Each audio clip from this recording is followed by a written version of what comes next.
वे PM Modi का अब वो धूप वाला बयान सुनाते हैं जिसको लेकर अब सियासी गदर मचा है। इस पवित्र भूमि से देश की नौजवान पीढ़ी को विशेष रूप से आह्वान कर रहा हूं, आग्रह कर रहा हूं। साथियों, सर्दियों में देश के बड़े हिस्से में जब कोहरा होता है, सूर्य देव के दर्शन नहीं होते, तब पहाड़ों पर धूप का आनंद मिल रहा होता है। ये एक स्पेशल इवेंट बन सकता है। और गढ़वाली में से क्या कहेंगे? घाम तापो पर्यटन।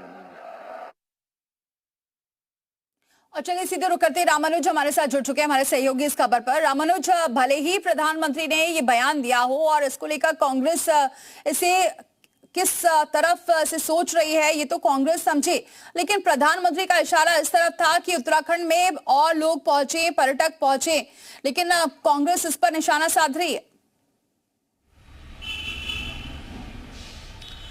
देखिए दीपाली, सबसे पहले प्रधानमंत्री नरेंद्र मोदी के आगमन और शीतकालीन यात्रा को लेकर के जो एक नया आयाम मिलने की बात कही जा रही है उसके बारे में बात कर लेते हैं कि जिस तरह से प्रदेश सरकार ने शीतकालीन यात्रा को शुरू किया है, यूं तो ग्रीष्मकालीन के दौरान केदारनाथ, बद्रीनाथ, गंगोत्री, यमुनोत्री धाम में जाके श्रद्धालु दर्शन करते हैं, लेकिन शीतकालीन जब यात्रा शुरू होती है तो मिसाल के तौर पर वो जो श्रद्धालु आएंगे यात्रा कहाँ करेंगे।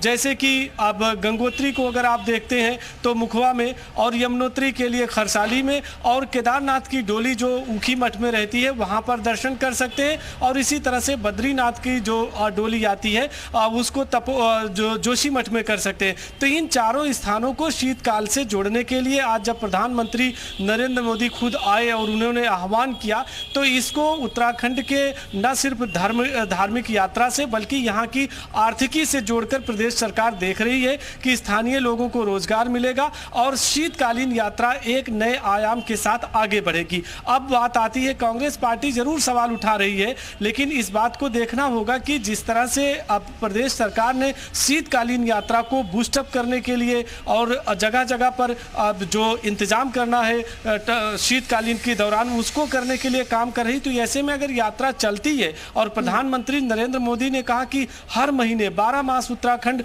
सैलानी आ सकते हैं, श्रद्धालु आ सकते हैं, पर्यटक आ सकते हैं, तो यकीनन इससे उत्तराखंड की जो इकोनॉमी है उसमें एक उछाल देखने को मिल सकता है। प्रदेश सरकार का कहना, मुख्यमंत्री पुष्कर सिंह धामी ने इस बात को कई बार कई मंच से दोहराया है कि अगर शीतकालीन यात्रा चलेगी स्थानीय लोगों को लाभ मिलेगा। बहुत शुक्रिया ये जानकारी हम तक पहुंचाने के लिए।